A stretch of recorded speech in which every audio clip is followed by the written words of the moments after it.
A widow stands at the edge of a barley field. She has no husband, no son, no land. Then a man notices her. What he does next breaks the rules, and the law he bends will echo all the way to the throne room of heaven. This is the story of the Goel, the kinsman-redeemer. To understand Ruth, we have to understand a world we have lost. Ancient Israel was not built on banks. It was built on family. The smallest unit was the Bet-Ab, the house of the father. 3 or 4 generations lived together, 30 to 50 people. Their whole life depended on one thing: land. Not just any land, their Nahala, their God-given inheritance. Every clan had its own portion. It was meant to stay theirs forever. Why? Because of one verse. Leviticus 25 verse 23. The land must not be sold permanently, because the land is mine. The land belonged to the Lord. The people only held it in trust. Some have wondered about Elimelech, Naomi's husband. He left Bethlehem during a famine and went to Moab. The name Bethlehem means house of bread. Now it had no bread. He went only to sojourn, to wait out the hard years and come home. Some readers see more in it. A leader who left his people in their hardest hour. And of all places, he went to Moab. The text does not say this outright. It passes no verdict. It simply tells us what followed. He dies. Both his sons die. The family name nearly ends. The story does not accuse. It lets the emptiness speak. And then it asks a better question. Not who was to blame, but what can be done with so much loss. The law had an answer for loss. Drought came. Harvest failed. A family could lose everything in a single bad year. First, they leased their land. Then they sold their labor. Then their freedom. The house of the father would dissolve. Its people were scattered. So the law built a rescue. That rescue had a name, the Goel. The Goel was the nearest male relative, a brother, an uncle, and a cousin. The word comes from Goel, to buy back, to reclaim. It is not a business word. It is a family word. There was another word for a plain cash ransom, pata. Anyone could pata. Only kin could Goel. The Goel had jobs, hard jobs. He bought back family land that had been sold. He paid to free a relative sold into slavery.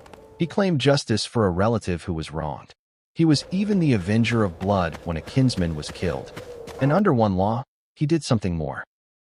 If a man died with no son, his brother was to marry the widow. The first son of that union would carry the dead man's name. That law is called Ugarit marriage. Hold on to it. It matters for Ruth. But notice the limit. The law said brothers. Brothers who lived together. Not cousins. Not distant kin. Brothers. Remember that. Because Boaz was not a brother. Now, is any of this real history? Or just law on a page? The Bible itself shows the Goel in action. The prophet Jeremiah did it. His cousin offered him a field. Jeremiah bought it back to keep it in the family. He used 2 deeds. One sealed. One open for the public. That detail is not invented. We have found contracts like it, sealed in clay. And the evidence reaches far beyond Israel. In the city of Ugarit, archaeologists found a tablet. On it, a man named Ugarit redeemed 7 of his people. The men of Beirut were holding them. He paid 100 shekels of silver to set them free. Far to the east, in Babylonian Sippar, we found court records. A family redeemed their ancestral field from a widow who had bought it. The buyer's sons sued to keep it. The judges said no. The land went home. The tablet says it plainly. He redeemed the estate of his father. So this was real, across the whole ancient world. But here is the difference, and it is everything. In Babylon, in Ugarit, redemption depended on the king. A king might cancel debts whenever he chose, or never. It was unpredictable, a favor from a throne. Israel did something radical. It took that power away from every king. It anchored redemption in the Lord, in the family, and in a fixed calendar. Every 50th year, the Jubilee, the land went home. No matter what, no earthly ruler could cancel it because the land belonged to God. Now we come back to that field in Bethlehem, and here the story turns strange in the best way. Naomi had lost her husband, Elimelech, and both her sons. One son, Mahlon, had married a Moabite woman. Her name was Ruth. The other son, Kilian, had married a woman named Orpah. Both sons died. The family line was about to vanish. Then Boaz enters, a relative of Elimelech, a man of standing. And Boaz does something no law required him to do. Let me show you the puzzle most readers walk right past.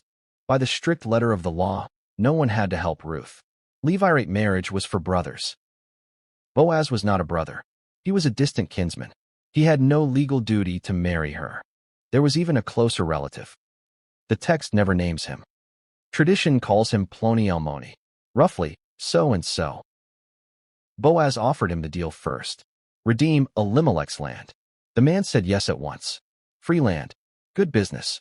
Then Boaz added the catch. Take the land, and you also take Ruth, and raise an heir for the dead. Suddenly, the man said, No, I cannot. I would ruin my own inheritance. He would pay for land that would belong to another man's son. I will So he stepped redeem back, her.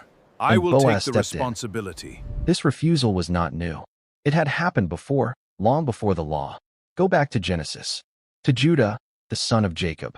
Judah's son Er married a woman named Tamar. He died young, with no children. So, the duty passed to his brother, Onan. Onan was to raise a son for the dead, but that son would not carry his own name. So, he got married but withheld the child. He wanted the gain without the cost. The Lord saw it as evil, and Onan died. Then Judah held back his last son, and Tamar was left with nothing, a widow, no child, no future. Does that sound familiar? Tamar refused to vanish. She disguised herself, and Judah himself, not knowing her, became the father of her child. She bore twins. The first was Perez. Now hold two men side by side. Onan took the union and refused the heir. The nearer kinsman said the same. I would ruin my own inheritance. They are the same man, and Boaz is their opposite. Boaz pays the full price for an heir who will not bear his name. Boaz is the anti-Onan, and one more thread ties it shut. At the gate, the elders bless Boaz. They name the house of Perez, whom Tamar bore to Judah. Perez, the child of Genesis 38, the same line that runs to David. Two widows, two rescued futures, one unbroken line. Now here is a question worth asking out loud. Ruth had been married to Mahlon, so the heir should carry Mahlon's name. Ruth was Mahlon's widow, so the son should be reckoned as Mahlon's. And Boaz says exactly that at the city gate. He marries Ruth to keep the name of the dead alive on his land. But watch what happens next. Watch it closely. A son is born. His name is Obed. And when the book lists the family tree, it does not say Obed, son of Mahlon. It says Boaz fathered Obed, Obed fathered Jesse, and Jesse fathered David. Mahlon's name disappears. The law said, raise the dead man's name. The record quietly writes down the living man's name instead. That tension sits in the very heart of the book, and most readers never notice it. One more thing readers wonder. How old were they? Old traditions say wild things. Ruth was 40. Boaz was 80. But look at the world they lived in. In Iron Age Israel, life was short and hard. Most women did not live much past 30, most men past 40. An 80-year-old man does not sleep on a threshing floor at harvest. He does not father a healthy child. So let us reason from the clues. Ruth married Mahlon when she was young, perhaps at 15. She has been married for about 10 years, then widowed. That puts her in her mid to late 20s when she meets Boaz. Young enough to bear a child. Wise enough to choose well. Boaz was wealthy. He sat among the elders at the gate. He calls Ruth my daughter. He thanks her for not chasing younger men. That is not how a young man speaks. That is a man past his prime. The honest estimate? Boaz was likely in his 40s, with a gap of 10 to 20 years. Exactly what we would expect. So why did Boaz do it? He had no legal duty. The answer is one Hebrew word, kest. Kest means loyal love, kindness that goes beyond the rules. The nearer kinsman obeyed the law, right up to the edge of the coast. Boaz went past the edge. He paid a price the law could not demand. And that is the whole point of the book. Watch what his kest unlocks. Ruth was a Moabite, and the law of Moses had hard words about Moab. No Moabite may enter the assembly of the Lord, even to the 10th generation. That was the wall. Now count the family tree. Perez, Hezron, Ram, Amminadab, Nahshon, Salmon, Boaz, Obed, Jesse, and the 10th name, David. The very generation the law named is the generation of Israel's greatest king. Grace did not break the law. Grace fulfilled it from the inside. A foreign widow became the great-grandmother of King David. And the story does not stop at David. The Old Testament takes this small, human office and lifts it high. The Lord himself becomes the Goel. At the Exodus, he says, "I will redeem you." Goel. Isaiah calls him Redeemer, the Holy One of Israel. Job, in his agony, cries out, "I know that my Redeemer lives." The kinsman who buys back the land becomes the picture of God who buys back his people. And the New Testament finishes the arc. A Redeemer had to be a kinsman.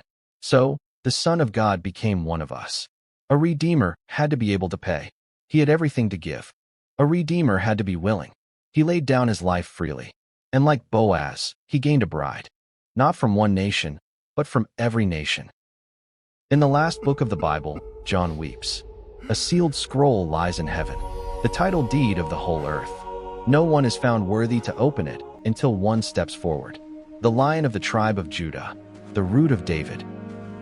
The line of Boaz, the line of Ruth, the line that almost died in a barley field. He takes the scroll, and he redeems not just a field. He redeems creation itself. That is the journey of the Goel. It begins with a poor man's land in Bethlehem. It ends with the redemption of the universe. A widow with no future found a redeemer. And in her story, so do we. Next in the Ancient Israel series, why could Israel eat a cow but not a pig? A fish with fins, but never a catfish? The clean and unclean food laws sound strange to us, almost arbitrary. But underneath them runs hidden logic. A logic about holiness, about order, and about a people set apart from every nation around them. We'll separate the myths from the meaning. Subscribe so you don't miss it.